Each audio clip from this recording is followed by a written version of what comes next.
আসসালামু আলাইকুম। Welcome back to my channel AP kitchen plus 390।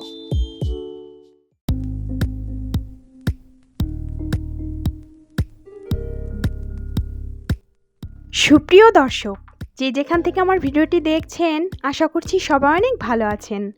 আজ আমি আপনাদেরকে তৈরি করে দেখাবো ভাইরাল ডিম মামার ডিম রেসিপি। ডিম রেসিপিটা অনেকবার খাওয়া হয়েছে, তাই ভাবলাম এই রেসিপিটা আজকে আপনাদের সাথে শেয়ার করি। আর আমি এই ডিম মামার ডিম রেসিপিটা একেবারে ডিম মামার সেম রেসিপিটা ফলো করে তৈরি করেছি। ভাইরাল ডিম মামার এই ডিম রেসিপিটা কতটা মজার, যে একবার খেয়েছে সে এর টেস্ট কখনোই ভুলতে পারবে না। তো আর কথা না বাড়িয়ে চলে যাচ্ছি মূল রেসিপিতে। ডিম মামার ডিম রেসিপিটা তৈরি করার জন্য সবার প্রথমে আমি 6টা ডিম সেদ্ধ করে নিয়েছি। আজকে আমরা এই ডিম রেসিপিটা 3 জন খাবো, তাই জনপ্রতি 2টো করে 6টা ডিম নিয়েছি। এখন আমি ডিম মশলাটা তৈরি করে নিচ্ছি। ডিম মশলাটা তৈরি করার জন্য মিডিয়াম সাইজের একটি শসা কুচি করে কেটে নিয়েছি।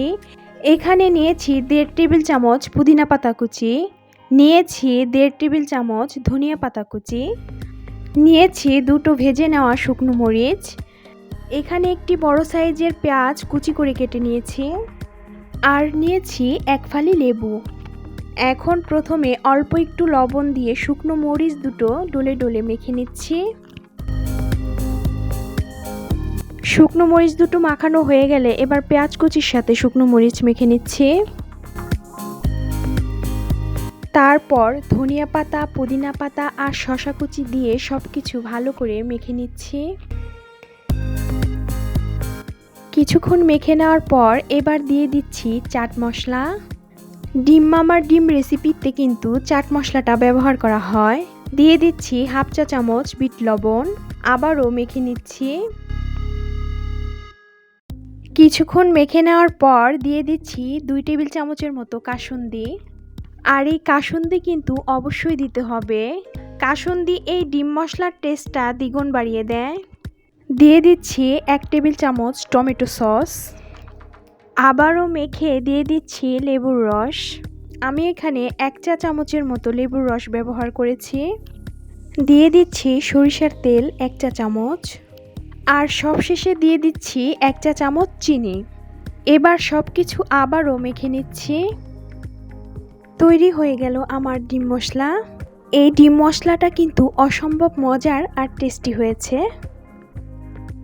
এবার একটি ছুরি দিয়ে আলতো হাতে মাঝখান থেকে খুবই সাবধানে অল্প করে ডিমটা কেটে নিতে হবে।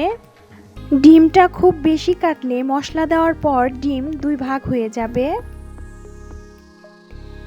এইবার কেটে রাখা ডিমে মাখানো মশলাটা দিয়ে দিচ্ছি। এখন দিয়ে দেব তেঁতুলের চাটনি। আমি এখানে প্রাণ চাটনিটা ব্যবহার করেছি, তবে আপনাদের কাছে যদি ঘরে তেঁতুলের চাটনি থাকে তাহলে সেই তেঁতুলের চাটনিটাও ব্যবহার করতে পারবেন। আমি একইভাবে সবগুলো ডিম কেটে মাখানো মশলাটা ভরে ডিম রেসিপিটা তৈরি করে নিচ্ছি।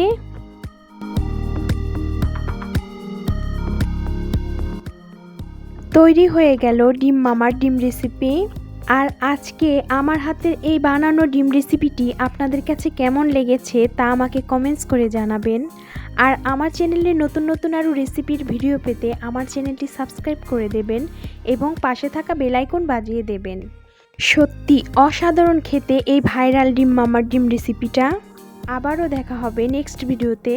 সবাইকে ধন্যবাদ দিয়ে আজকের মতো এখানেই শেষ করছি। আল্লাহ হাফেজ।